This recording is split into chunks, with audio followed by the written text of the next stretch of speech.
Hello भैया, स्वागत आप सभी का मेरे यूट्यूब चैनल स्कूल ट्यूशन गुरुजी में। बच्चों, हम कर रहे थे chapter 1 chemical reaction and equation के एग्जाम्पलर के क्वेश्चन इंग्लिश मीडियम में, और पार्ट 1 हम कर चुके थे जिसमें हमने करे थे 10 क्वेश्चंस। तो बच्चों, आज करते हैं उससे आगे के क्वेश्चंस। चलिए शुरू करते हैं बच्चों। तो बच्चों, इसमें पहला क्वेश्चन है, यानी कि 11वां क्वेश्चन है हमारा। Electrolysis of water is a decomposition reaction. The mole ratio of hydrogen and oxygen gas liberated during electrolysis of water is। तो बच्चों, हम सभी को पता है वाटर क्या है, H2O, यानी 2 और 1 का रेशियो है हाइड्रोजन और ऑक्सीजन का।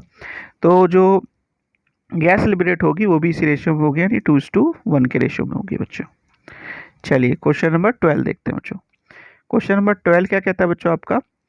क्वेश्चन नंबर 12 कहता है which of the following is an endothermic process, यानी इनमें से कौन सा एंडोथर्मिक प्रोसेस है। तो इसमें जब ध्यान से देखेंगे बच्चों, डाइल्यूशन ऑफ सल्फ्यूरिक एसिड नहीं है, सब्लिमेशन ऑफ ड्राई आइस है, कंडेंसेशन ऑफ वाटर वेपर नहीं है, और इवेपोरेशन ऑफ वाटर है।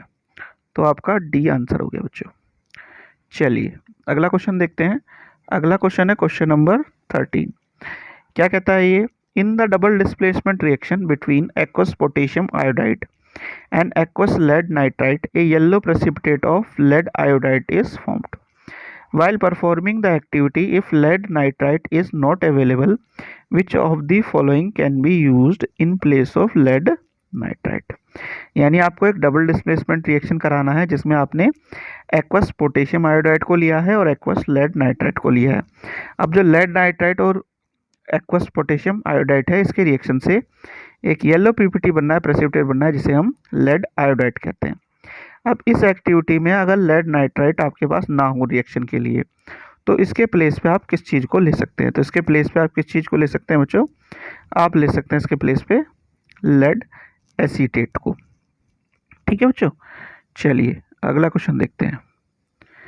अगला क्वेश्चन है क्वेश्चन नंबर 14। क्वेश्चन नंबर 14 क्या कहता है?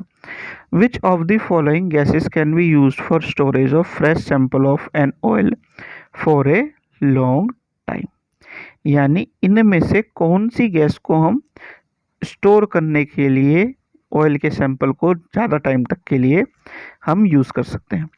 तो बच्चों, एक चीज़ ध्यान रखिए, जब हम बात करते हैं गैसेस की, तो उसमें कई गैसेस ऐसी हैं जो रिएक्ट कर जाती हैं और उसे ऑयल को ख़राब करना शुरू कर देती हैं।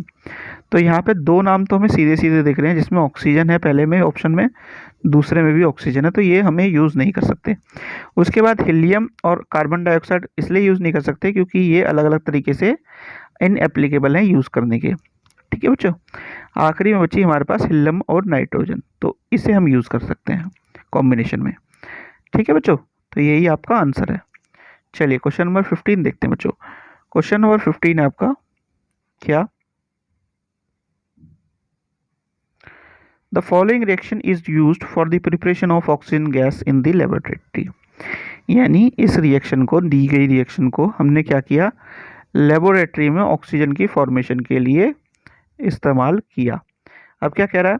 विच of the following statement is or are correct about the reaction, यानी इनमें से कौन सी स्टेटमेंट रिएक्शन के बारे में करेक्ट है। तो इसमें पहली स्टेटमेंट आपको दिख रही होगी, ये क्या है? It is a decomposition reaction and endothermic in process. तो ये ही इसकी क्या है? ये इसका की आंसर है बच्चों, क्योंकि यहाँ पे क्या हो रहा है, ये कंपोनेंट टूट करके 2 कंपोनेंट में डिवाइड हो रहा है, तो ये डिकम्पोजिशन रिएक्शन है बच्चों।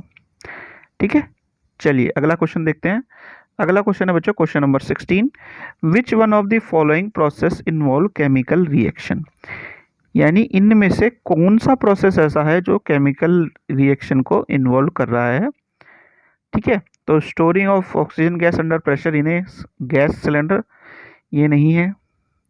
फिर लिक्विफिकेशन ऑफ एयर नहीं है। Keeping of petrol in A China dish in the open, ये भी नहीं है। Heating copper wire in presence of air at high temperature, ये है। ठीक है, चलिए क्वेश्चन नंबर 17 देख लेते हैं। क्वेश्चन नंबर 17 है, in which of the following equation the abbreviations represent the correct state of the reactant and product involve in the reaction temperature. तो ये आपको बताना है।